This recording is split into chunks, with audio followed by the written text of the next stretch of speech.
Hi, my name is Carrie Webb. I am currently a first-year special education teacher at Santa Rosa Elementary School. I've spent 30 years in the legal judicial profession and decided I wanted to become a teacher so I could impact young people's lives. So I took the courageous leap and I started the LEAP program.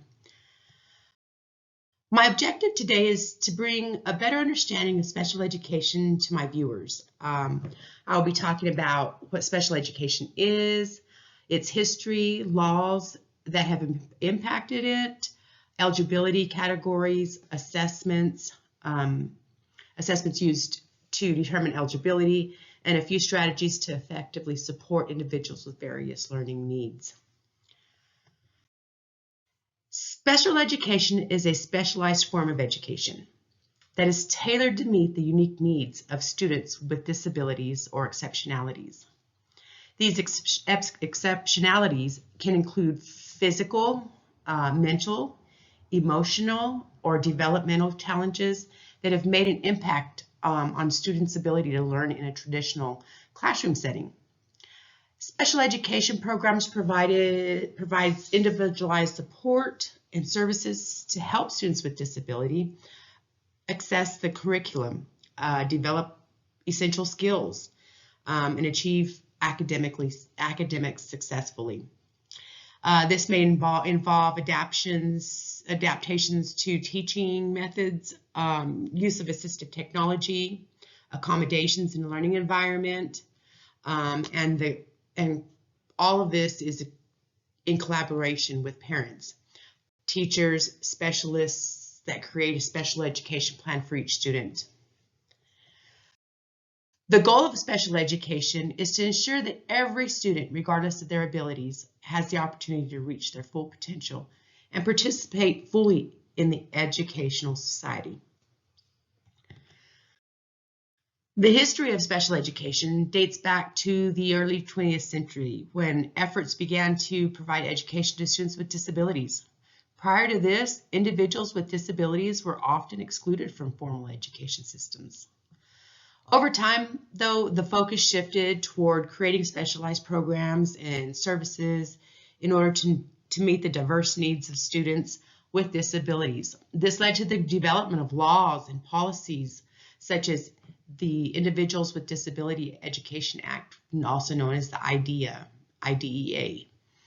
This aimed to ensure the equal access to education for all students, regardless of their abilities.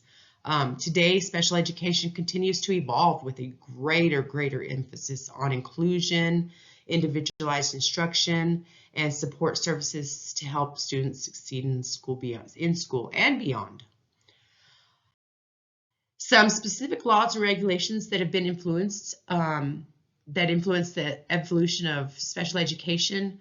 I just wanted to go over a few of those with you today. Number one, the Education for All Handicapped Children's Act of 1975. This was the first federal law that mandated that all children with disabilities have the right to a free and appropriate public education. Huge for our society. The second would be the Individuals with Disabilities Education Act, the IDEA, as I mentioned before. It was enacted in 1990. This law aimed at ensuring that the students with disabilities are provided with individualized education plans and are educated in the least restrictive environment possible.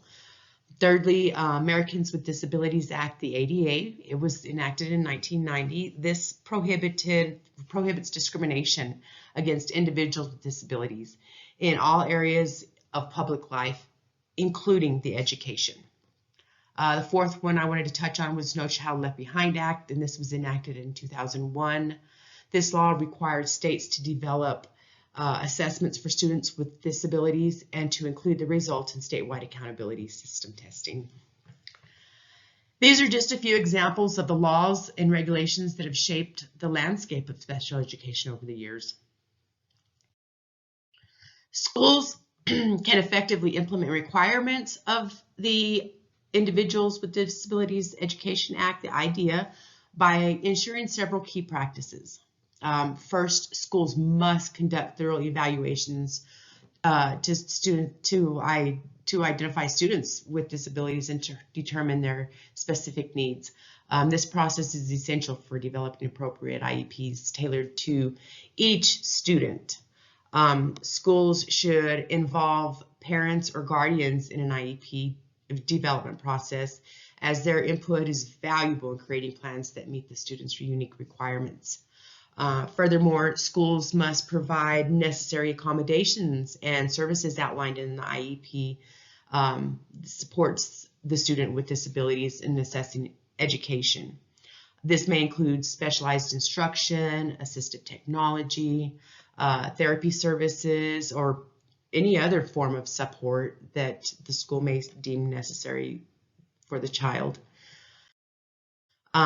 Schools need to allocate resources effectively to meet these needs and ensure that students are receiving the services provided in their IEP.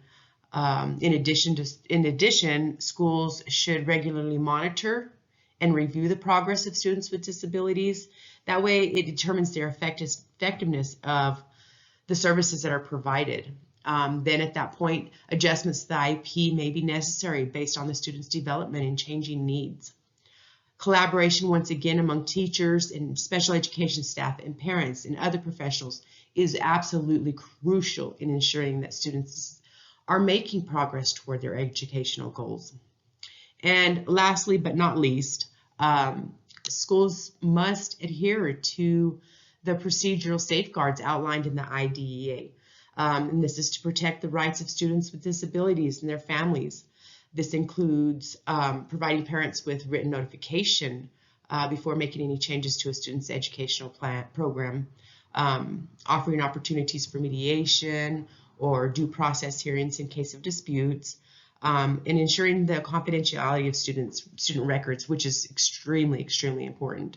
By following these practices, schools can effectively implement IDEA requirements and provide students with disabilities the support they need to succeed in education. There are several different eligibility categories that are included in the IDEA 13. And I'm going to just speak about a few of them. Well, actually, I'm going to go over them with you in this presentation. First of all, there's a specific learning disability, SLD. Within this category, students who struggle with reading, writing, math, despite having average or above average intelligence, these kids are identified at that point. These individuals may benefit from tailored instructions to help overcome academic challenges and reach their full potential. Secondly, there's the other health impairment, it's OHI. Students facing chronic or acute health conditions that impact their educational progress fall under this category. Examples include conditions like ADHD, asthma, diabetes, or epilepsy. And all of these, they hinder a student's ability to fully engage in learning activities. Thirdly, of course, autism spectrum disorder, ASD. Students diagnosed with autism spectrum disorder, they require specialized support to address communication difficulties, social interaction challenges, and behavior issues within the educational setting. Individualized strategies are essential to help these students thrive academically and socially, because sometimes it's just really difficult for them. Number 4 would be the emotional disturbance, ED. This category encompasses students exhibiting persistent and severe emotional or behavior issues that hinder their learning and social interactions. Providing targeted interventions, once again, and support is crucial to help these students develop coping mechanisms and succeed in their academic environment. 5th is speech or language impairment. Students experience difficulties in speech sound production, the fluency, voice modulation, or language comprehension. These all fall under this category. Tailored interventions, again, and therapies are essential to enhance their communication skills and facilitate effective interaction with their peers and educators. Intellectual disability, ID, students with significantly below intellectual function and challenges in adaptive behavior are identified under this category. Once again, specialized instruction, approaches, support services provide help that are provided help these students acquire essential skills and achieve in order for them to achieve academic success. Number 7, hearing impairment, students with varying degrees of hearing loss and that impacts their ability to communicate and learn effectively in a traditional classroom setting are accommodated under this category. Access to assistive devices, specialized instruction, communication supports is essential, like, once again, for academic progress. Visual impairment is another category. This category includes students with partial sight or blindness who require specialized instruction and resources to assess educational material, and that way they can navigate through their surroundings. And adaptive accommodations and accommodations are at this point essential to facilitate their language and promote independence. Orthopedic impairment is another one, and it's students with physical disabilities such as cerebral palsy or muscular dystrophy, all these affecting their ability and their educational engagement. And there are supports under this category. Specialized services and accommodations are provided also to help students participate in educational activities. Number 10 is the traumatic brain injury, TBI, students who have suffered a brain injury resulting in cognitive or physical or emotional impairments impacting their academics performance are identified under this category. Once again, tailored instruction or interventions and supportive services are crucial to promote their recovery and their academic success. Another few is blindness, deafness, multiple disabilities. Those are all categories under the IDEA 13. Each of these eligibility categories under the IDEA 13 has a specific criteria and assessments used to determine the need for special education services, ensuring that all of the students receive the course supports they need to thrive academically and socially. In practical terms, the assessments of eligibility categories are defined by the IDEA 13 entails a comprehensive evaluation process, and this delves into various facets. This multifaceted evaluation typically involves the compilation of information from diverse sources, including parents, educators, healthcare providers, and other pertinent individuals. The assessment procedures encompass a range of methods such as standardized testing, direct observation, structured interventions, and meticulous examinations of medical records in general.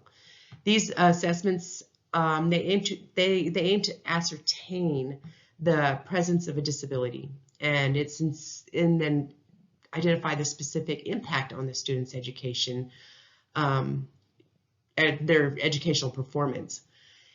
Once again, it's crucial to note that this evaluation is carried out by a team of proficient professionals who collaborate with one another to ensure a thorough and accurate understanding of students' unique needs and requirements. Standardized testing plays a significant role in assessment process of eligibility categories outlined in the IDEA 13. These tests are designed to provide objectives and consistent measures. The students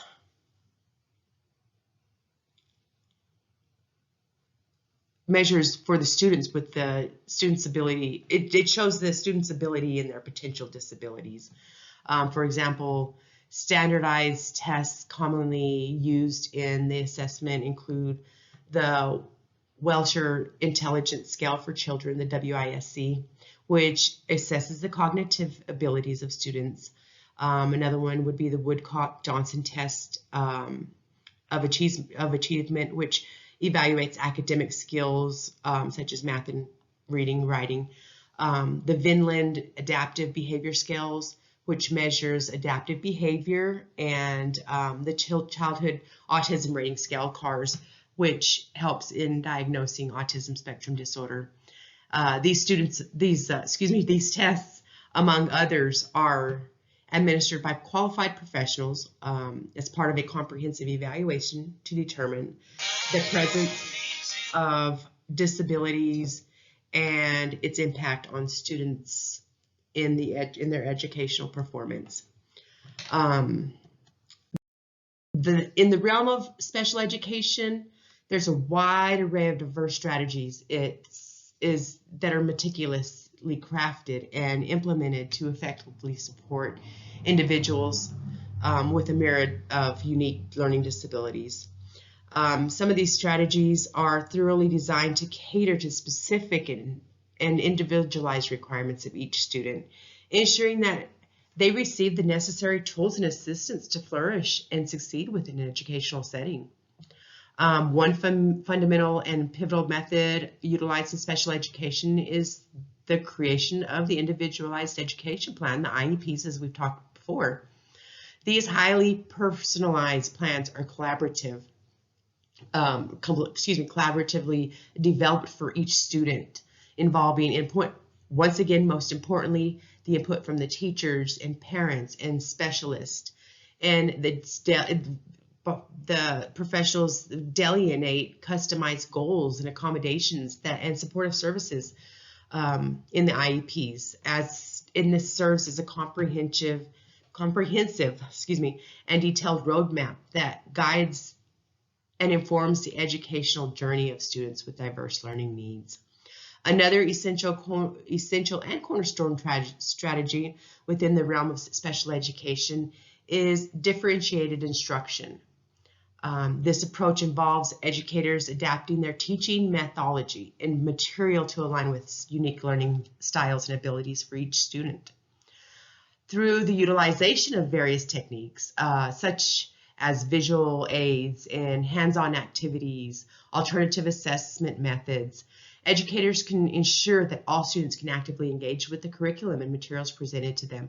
I use UDL in most of my teaching because that is part of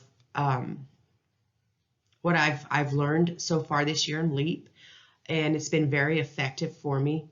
Also, I use scaffolding. I use programs, the program iReady program that has scaffolding tools in it to help target the specific students' downfalls as far as their academics. Another one is assistive technology stands. It stands as a vital and indispensable pillar in supporting students with disabilities. This equips them with tools and devices that facilitate access to information and actively participate in learning activities, from cutting-edge text-to-speech software to specialized communication devices and adaptive keyboards. These technological aids empower students to surmount barriers and unlock their full academic potential. I have one individual student who you cannot read his handwriting to save your life, and the text-to-speech has been absolutely heaven sent because he is able to function normally in a natural classroom, and as long as he's got his speech to text or able to keyboard. Another one would be positive behavior supports. It's another one. It's invaluable. It's crucial. It's crucial strategy within the special education landscape. This approach is centered around reinforcing positive behavior and imparting essential social skills to students grappling with behavior challenges. It's important to establish the clear expectations, providing expectations and providing incentives and offering guidance on emotional regulation. This approach really fosters a nurturing and encouraging learning environment that benefits all the students. Within my district, we use Capturing Kids' Hearts, and we use restorative practices, and it's been a really wonderful program for the students, and they've learned a lot. And I think with all of the collaboration and everything combined, it's been very, very good for our educational environment. Lastly, co-teaching model.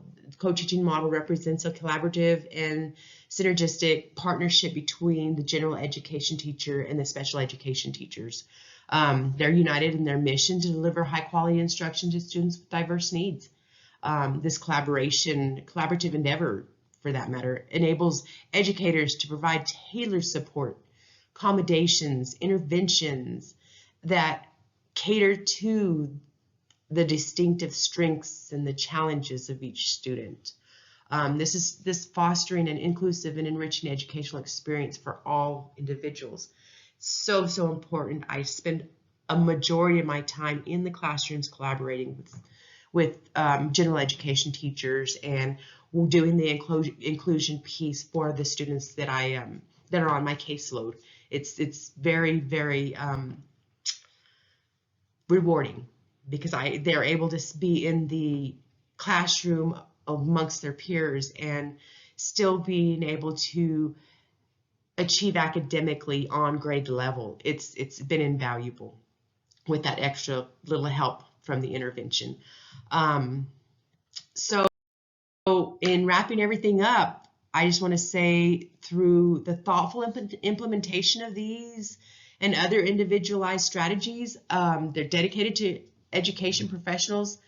They aim to cultivate inclusive and supportive learning environments where every student can thrive, grow, and most importantly, achieve both academically and socially.